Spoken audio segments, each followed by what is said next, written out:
Bueno, no es ninguna cosa misteriosa, oculta o secreta. Es el verso 19 del capítulo 1.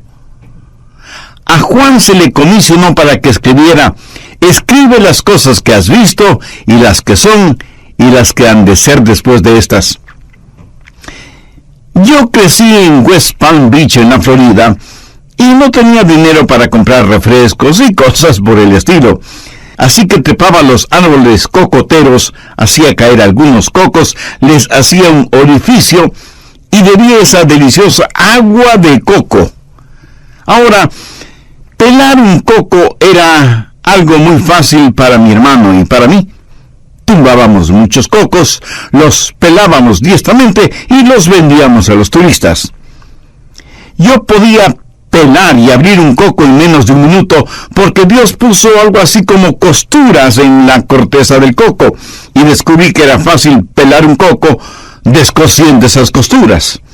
A veces los turistas nos compraban los cocos, pero con la condición de que los abriéramos y los peláramos en su presencia. Los que no saben abrir cocos usan serruchos, martillos, destornilladores y quién sabe cuántas otras herramientas y no logran abrir un coco. Esto es un símil de lo que muchos hacen con la Biblia. Tratan de abrirla usando las herramientas que no deben usar. Quieren saber el contenido de Apocalipsis sin saber en dónde están las costuras que al descoserlas revelarán el contenido de la palabra de Dios. Por así decirlo, una de esas costuras la encontramos en Apocalipsis 1:19, en donde Juan recibió la orden de escribir sobre tres cosas importantes. Primero, escribir las cosas que ha visto. Segundo, escribir las cosas que son. Y tercero, escribir las cosas futuras. Juan presenta un bosquejo del mensaje en tres partes. Y es la orden que Juan recibe directamente del Santo Espíritu de Dios. Recuerde que Juan está en la isla de Patmos, preso por predicar el Evangelio del Señor Jesucristo. Apocalipsis, capítulo 1, desde el verso 10. Yo estaba en el Espíritu en el día del Señor, y oí detrás de mí una gran voz como de trompeta que decía: yo soy el Alfa y la Omega. Como usted seguramente sabe, Alfa y Omega son la primera y la última letra del alfabeto griego. Yo tengo un gran número de libros en mi biblioteca y todos ellos contienen todas las letras del alfabeto de mi idioma. Si Jesús ahora me pidiera que escribiera una revelación que me esté dando, me diría: yo soy la A y la Z.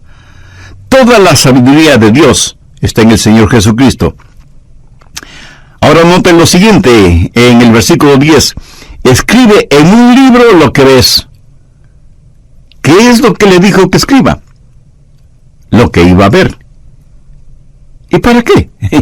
Pues envíalo a las 7 iglesias que están en Asia, a Éfeso, Esmirna, Pérgamo, Tiatira, Sardis, Filadelfia y Laodicea. Verso 12. Y me volví para ver la voz que hablaba conmigo, y vuelto, vi 7 candeleros de oro, y en medio de los 7 candeleros a uno semejante al Hijo del Hombre.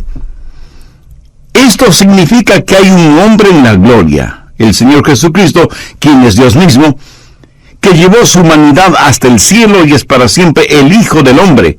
Jesús, el Hijo de Dios, se refiere a sí mismo como el Hijo del Hombre. Verso 13. Al Hijo del Hombre vestido con una ropa que llegaba hasta los pies y ceñido por el pecho con un cinto de oro. Su cabeza y sus cabellos eran blancos como blanca lana, como nieve, sus ojos como llamas de fuego, y sus pies semejantes al bronce bruñido y refulgentes como en un horno, y su voz como estruendo de muchas aguas. Pasemos ahora al verso 16. Tenía en su diestra 7 estrellas, de su boca salía una espada aguda de 2 filos, y su rostro era como el sol cuando resplandece en su fuerza. Y cuando le vi, caí como muerto a sus pies. Y él puso su diestra sobre mí, diciéndome: no temas, yo soy el primero y el último. y el que vivo y estuve muerto. Mas he aquí que vivo por los siglos de los siglos. Amén. Y tengo las llaves de la muerte y del Hades. Escribe las cosas que has visto, y las que son, y las que han de ser después de estas. Cuando Jesús era crucificado, muchos se burlaron de él, desafiándole a que descendiera de la cruz. Y a las mujeres que estaban a la vera del camino por donde él pasaba cargando la cruz, les dijo que no debían llorar por él, sino por ellas mismas, porque su hora aún no había llegado. La hora del Señor será cuando, descendiendo de su gloria, se muestre no como el carpintero de Galilea, no como el profeta pobre, ni como el manso y humilde Jesús, lleno de infinito amor, sino como el exaltado y glorificado Señor Jesucristo, con su pelo blanco como la nieve debido a su santidad, sus ojos como llamas de fuego, sus pies como bronce bruñido, y el bronce es emblema y símbolo de juicio. Su voz como rugientes cataratas no admite argumentos ni discusión. Esa es la primera división del libro de Apocalipsis.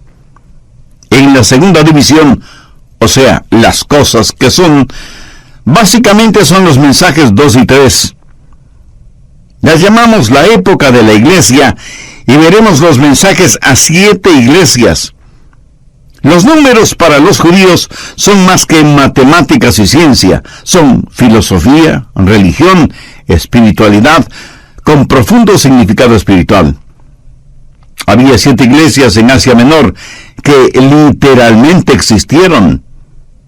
Pero siendo que son 7, sabemos que hay un simbolismo en esto. Habla de las iglesias de todos los tiempos. La ira de la iglesia comenzó en Pentecostés y sigue vigente en nuestros días. Y estamos viviendo en la segunda división, que tiene que ver con las cosas que son. Apocalipsis 2:4. Dios le dice a la iglesia en Éfeso: pero tengo contra ti que has dejado tu primer amor.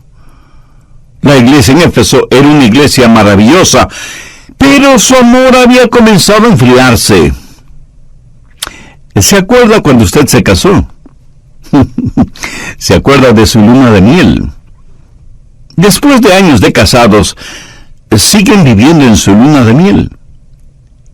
Si es que usted no ama a su esposa más de lo que la amaba en la luna de miel, quiere decir que la ama menos.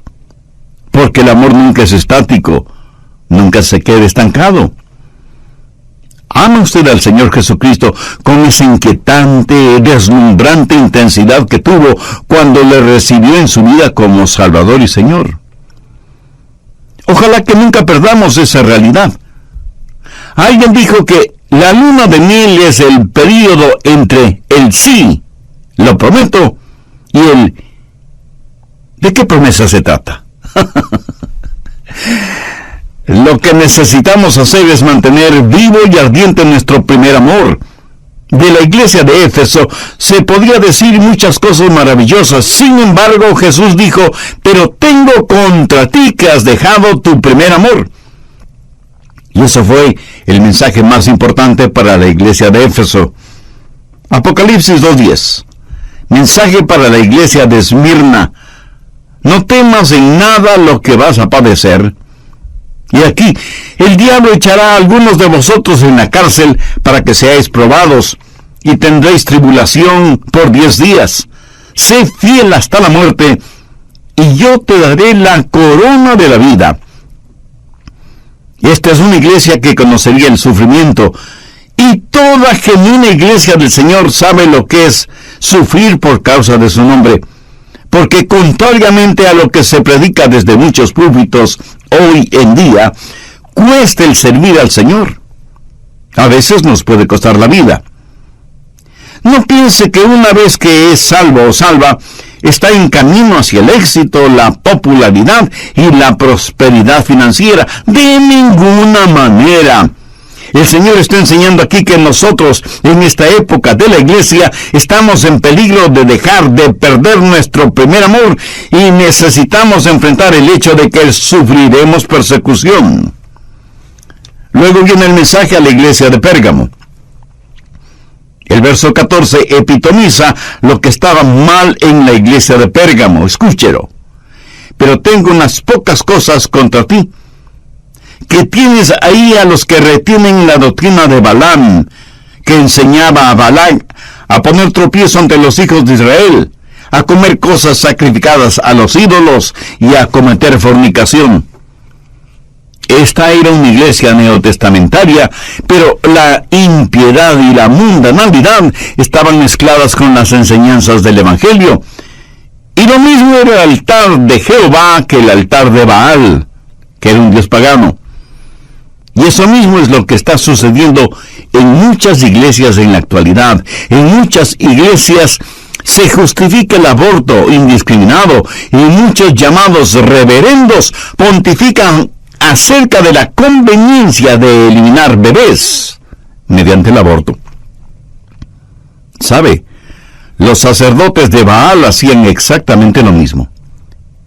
En algunas iglesias mal llamadas iglesias cristianas, no solamente se defiende, sino que se acepta la sodomía y la homosexualidad, diciendo que somos no cristianos si es que no toleramos estos nuevos estilos de vida, porque Dios, que es todo amor, seguramente los aprueba. Bueno, yo no sé qué Biblia tienen para asegurar semejante barbaridad, porque no solo que Dios no aprueba eso, sino que dice que es abominación delante de sus ojos. Y aquí dice que esta iglesia de Pérgamo estaba mezclando las cosas, y eso fue un peligro entonces tanto como lo es en nuestros días. Apocalipsis 2:20 es el mensaje para la iglesia de Tiatira. Pero tengo una cosa contra ti, que toleras que esa mujer Jezabel, que se dice profetiza, enseñe y seduzca a mis siervos a fornicar y a comer cosas sacrificadas a los ídolos.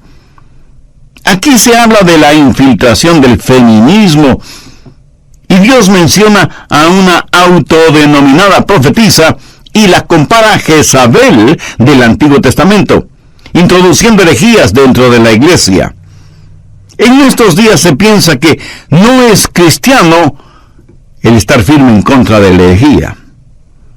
En Apocalipsis 3:1 tenemos el mensaje para la iglesia de Sardis. Escribe al ángel de la iglesia de Sardis, el que tiene los 7 espíritus de Dios y las 7 estrellas, dice esto: yo conozco tus obras, que tienes nombre de que vives y estás muerto.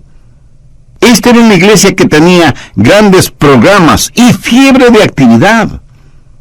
Era la iglesia más activa en la ciudad.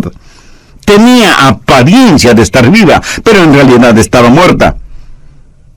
Pudiera haber estado bien organizada. Pero mi amigo, en un cementerio también hay organización. Me imagino que esta iglesia tenía un comité que supervigilaba al comité de promoción.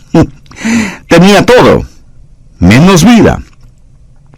Las iglesias como tales, bien organizadas, necesitan preocuparse por tener vida y no solo por tener un nombre.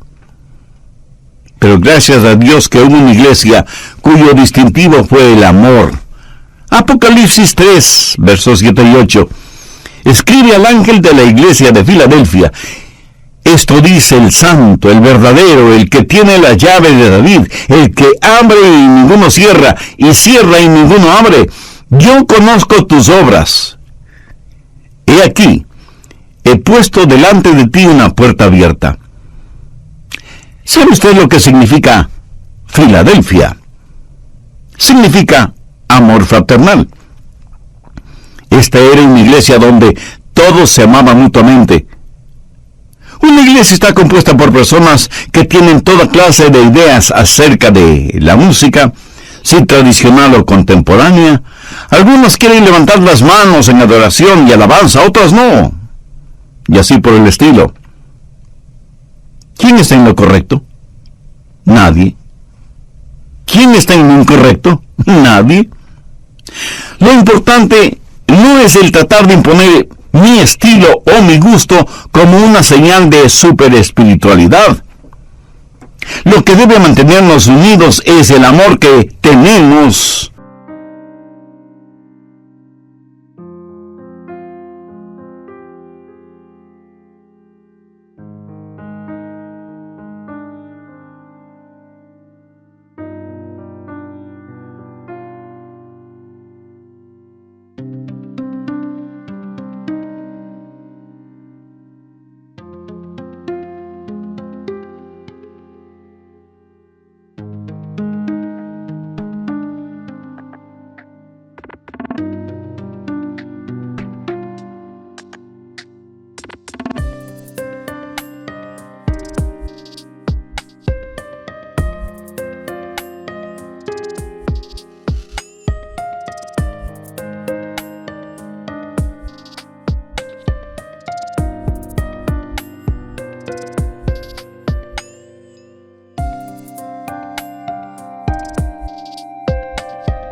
El Señor Jesucristo.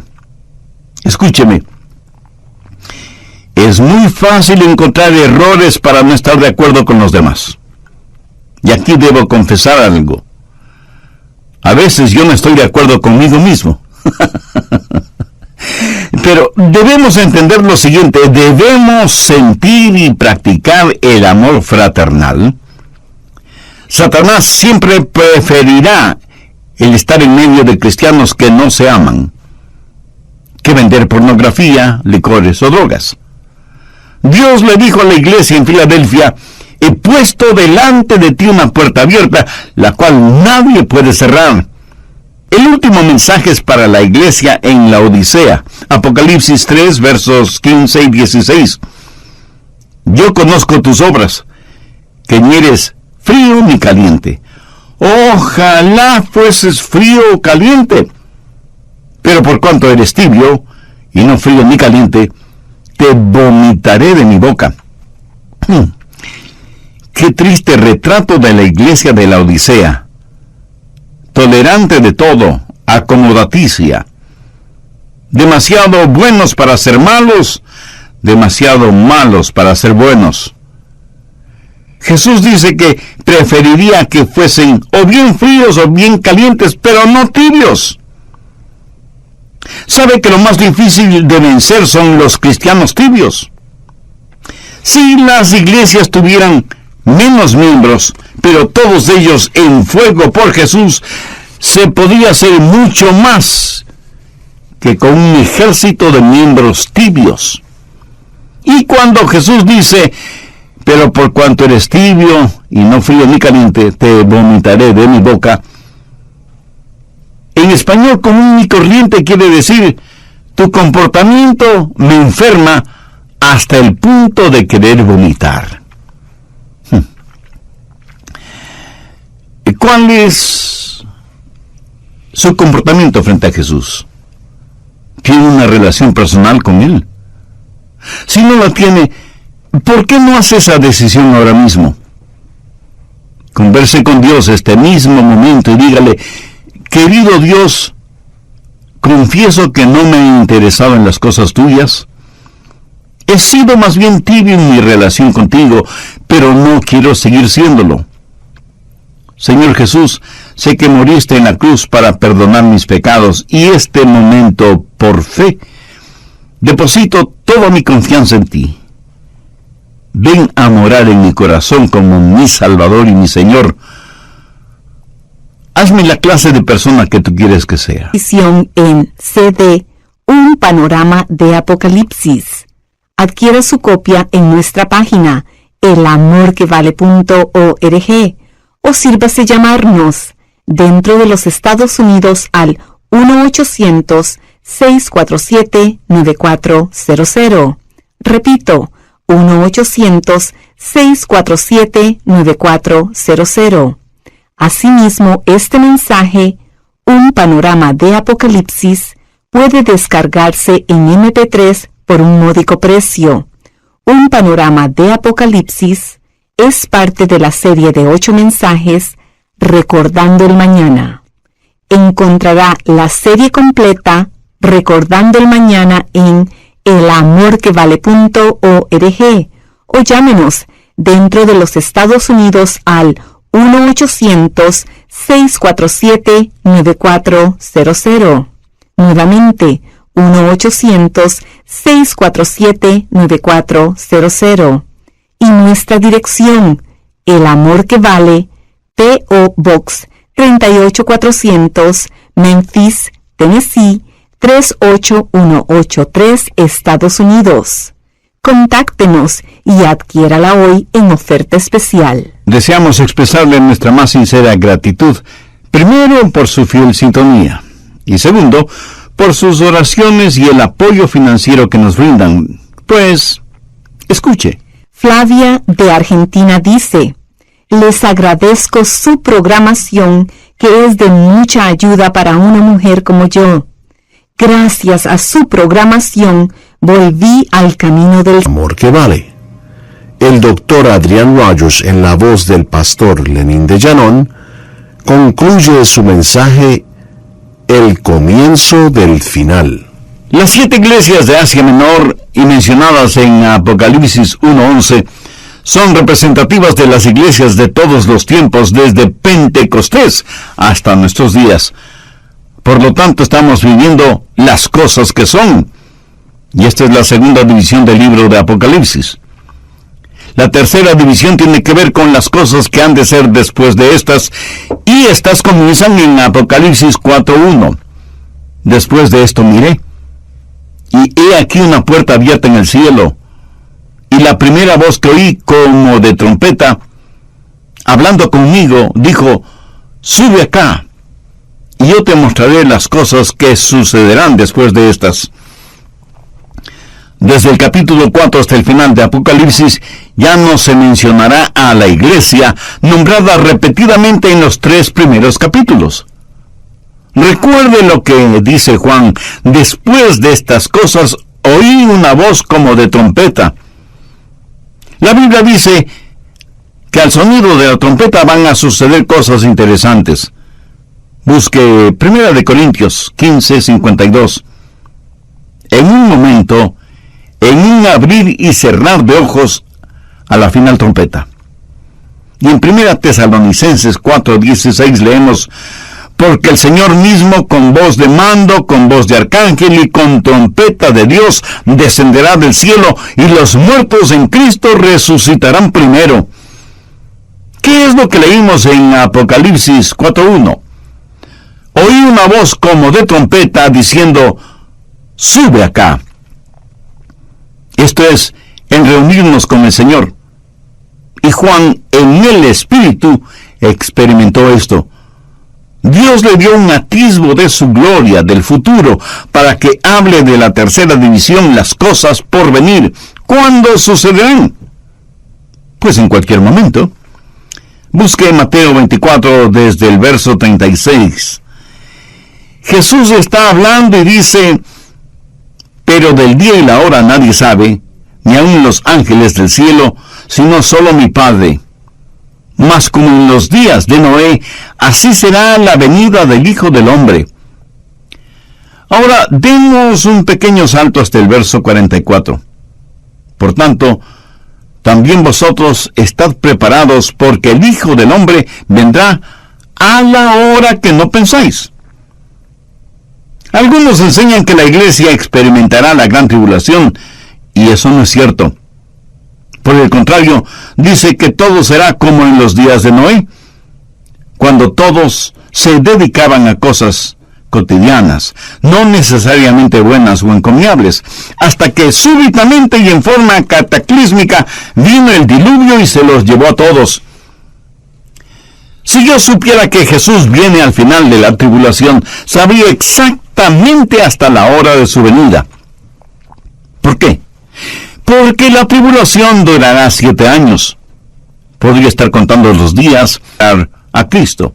Pero la Biblia enseña que al final de la era de la iglesia, en cualquier momento, el Señor puede venir, que la trompeta sonará, y que Jesús llamará a los suyos para que estén con Él.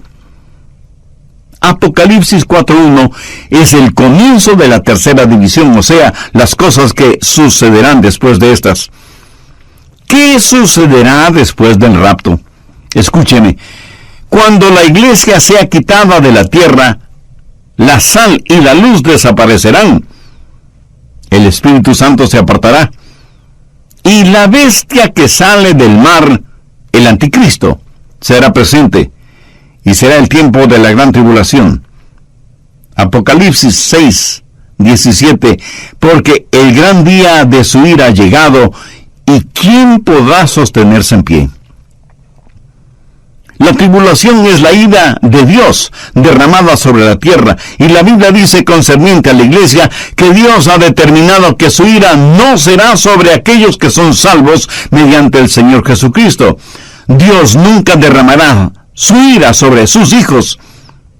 Y como hijos somos el objeto de la disciplina de Dios, pero jamás de la ira de Dios. La ira de Dios es solo para aquellos que han rechazado al Señor Jesucristo. Después del rapto vendrá el gran día de la ira de Dios. ¿Y quién podrá sostenerse en pie frente a la ira divina? Busque Apocalipsis 9:6.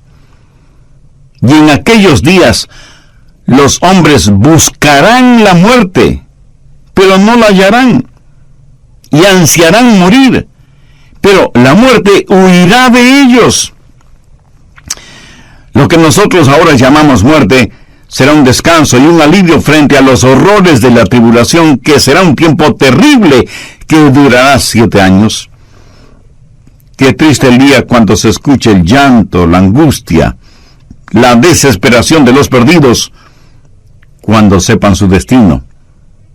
E implorarán a las rocas y a las montañas que les sepulten, y orarán, pero será demasiado tarde. Si en la primera venida de Jesús usted no se salva, en la segunda venida usted ciertamente será condenado. El rapto es el primer paso de las cosas que serán.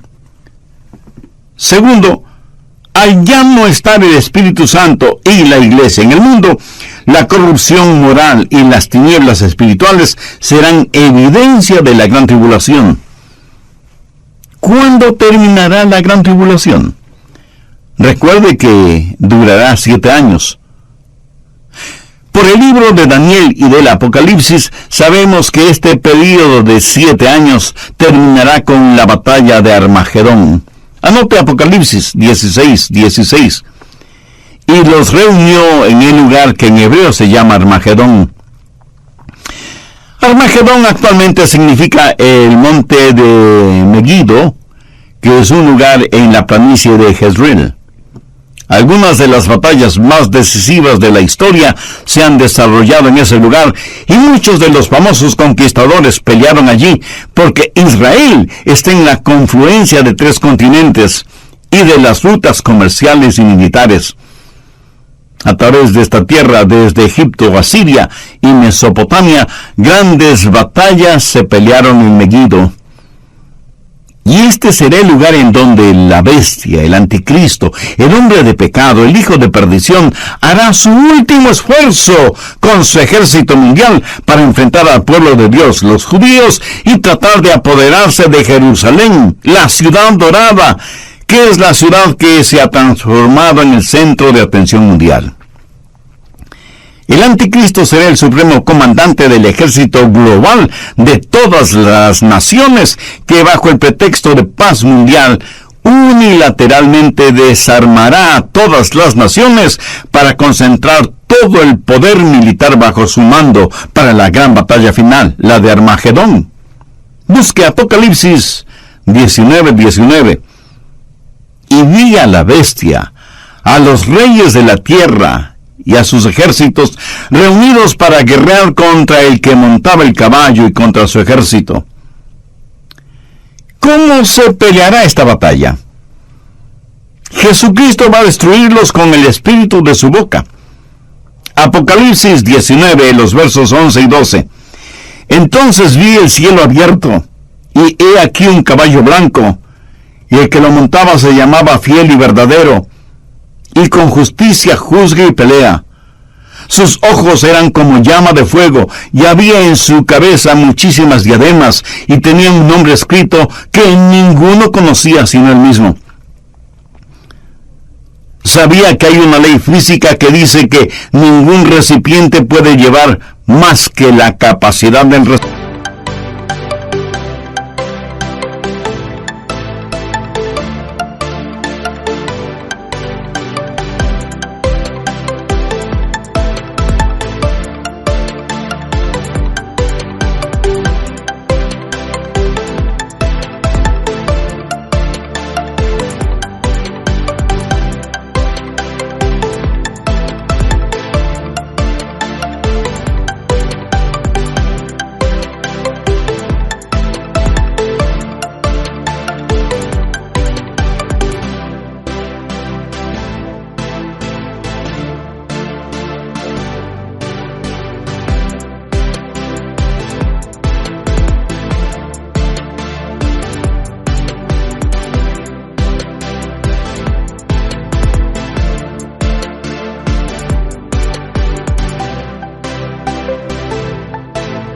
Recipiente.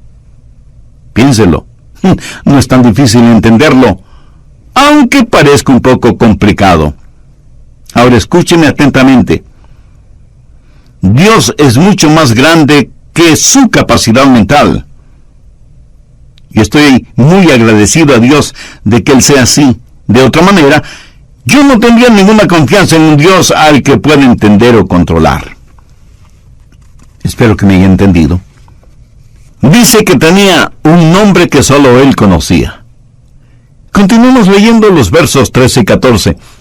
Estaba vestido de una ropa teñida en sangre, y su nombre es el Verbo de Dios.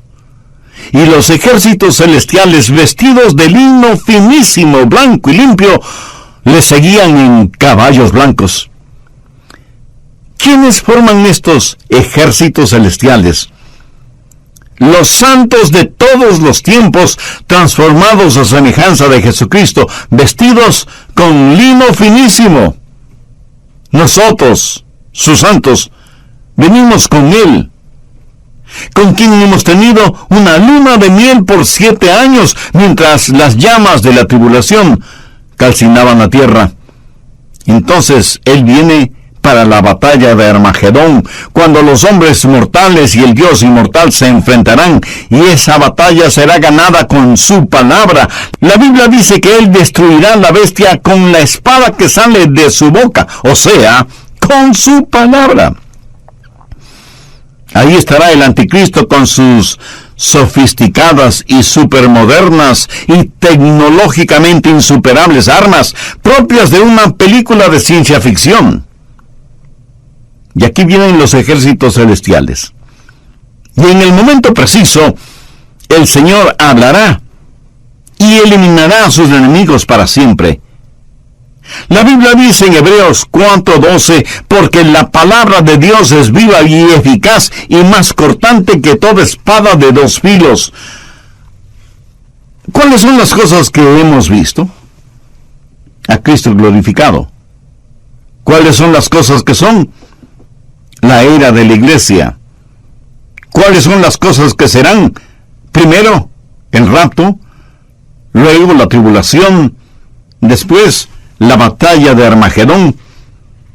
¿Qué sucederá después del Armagedón? El milenio, o sea, el reino de Dios en la tierra por 1000 años. Busque, por favor, Apocalipsis 26. Bienaventurado y santo el que tiene parte en la primera resurrección.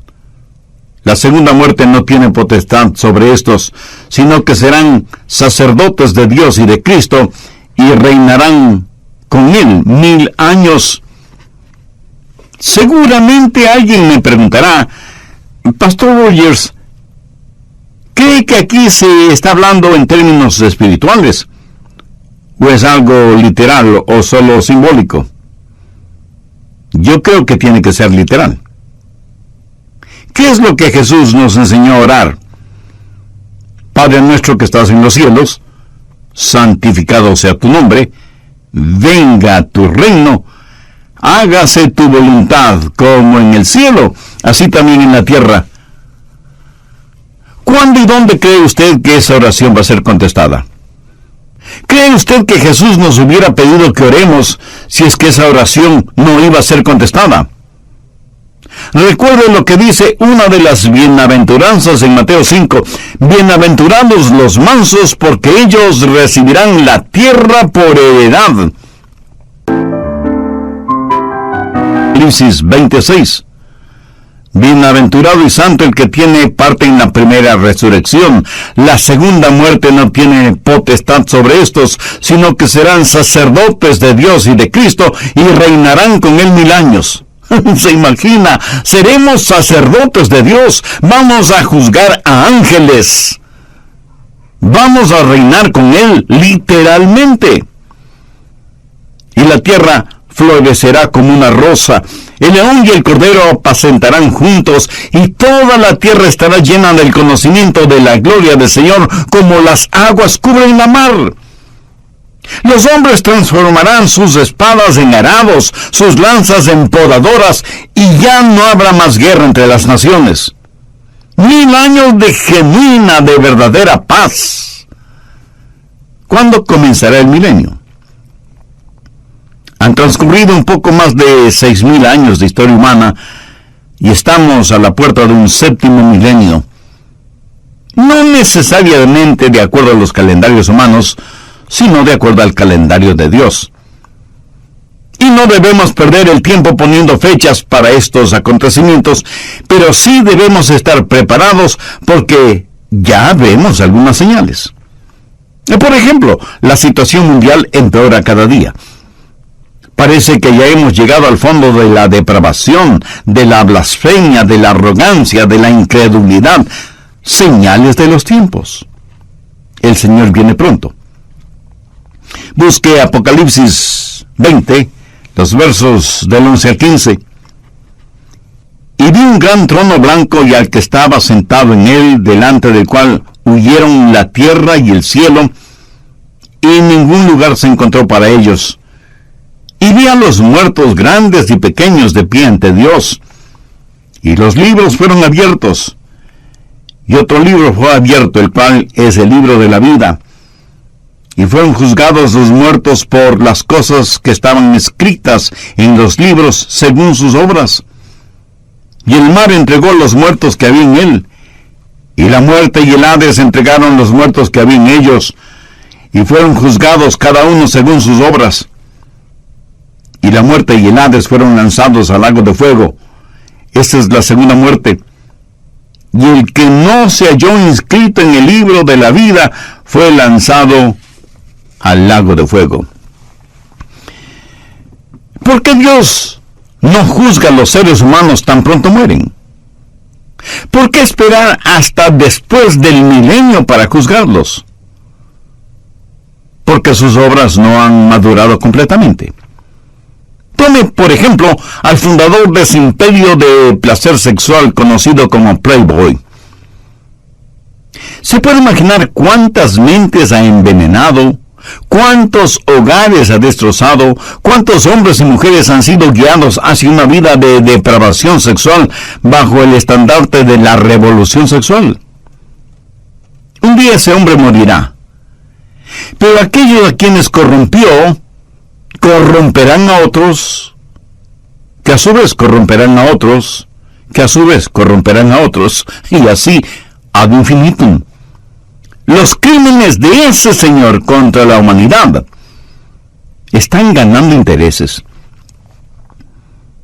Dios no juzgará a nadie mientras no haya puesto el último punto en la última página del libro de la historia de cada uno. Y esos libros no se han terminado de escribir todavía. Por eso el juzgamiento será después del milenio. ¿Cuál será el último de los eventos? Veamos Apocalipsis 21, los versos 7 y 8. El que venciere heredará todas las cosas, y yo seré su Dios, y él será mi hijo. Pero los cobardes e incrédulos, los abominables y homicidas, los fornicarios y hechiceros, los idólatras y todos los mentirosos tendrán su parte en el lago que arde con azufre y fuego, que es la muerte segunda. La Biblia enseña que hay una categoría de vencedores y otra de los que sufrirán en el infierno. En la actualidad es falta de consideración hacia los demás el hablar del infierno. Se dice que hablar del infierno no es políticamente correcto, y muchos prefieren estar políticamente correcto ante los hombres, aunque estén incorrectos delante de Dios. De acuerdo a Apocalipsis 1:19, ¿qué es lo que se le dijo a Juan que hiciera? Escribe las cosas que has visto, y las que son, y las que han de ser después de estas. ¿Y qué es lo que vio? Vio al glorificado Salvador, que pronto regresará. Vio la era de la iglesia, comenzando en Éfeso y terminando con la Odisea. Y vio el rapto, la gran tribulación, la batalla de Armagedón, el milenio, el juicio final, el cielo para los redimidos y el infierno para los rebeldes. Frente a estas realidades, mi amigo, ¿cuál será su destino eterno? Si usted aún no tiene a Jesucristo como su Salvador y Señor, disposición en CD, un panorama de Apocalipsis. Adquiera su copia en nuestra página, elamorquevale.org, o sírvase llamarnos dentro de los Estados Unidos al 1-800-647-9400. Repito, 1-800-647-9400. Asimismo, este mensaje, un panorama de Apocalipsis, puede descargarse en MP3 por un módico precio. Un panorama de Apocalipsis es parte de la serie de 8 mensajes Recordando el Mañana. Encontrará la serie completa Recordando el Mañana en elamorquevale.org o llámenos dentro de los Estados Unidos al 1-800-647-9400. Nuevamente, 1-800-647-9400. Y nuestra dirección, El Amor que Vale, P.O. Box 38400, Memphis, Tennessee 38183, Estados Unidos. Contáctenos y adquiérala hoy en oferta especial. Deseamos expresarle nuestra más sincera gratitud, primero por su fiel sintonía, y segundo, por sus oraciones y el apoyo financiero que nos brindan. Pues, escuche. Geraldine desde Chile escribe: estoy en una etapa de mi vida tremendamente difícil, y las predicaciones del amor que vale han sido un alivio y una gran bendición para mi vida y mi familia. Gloria a Dios. Ore y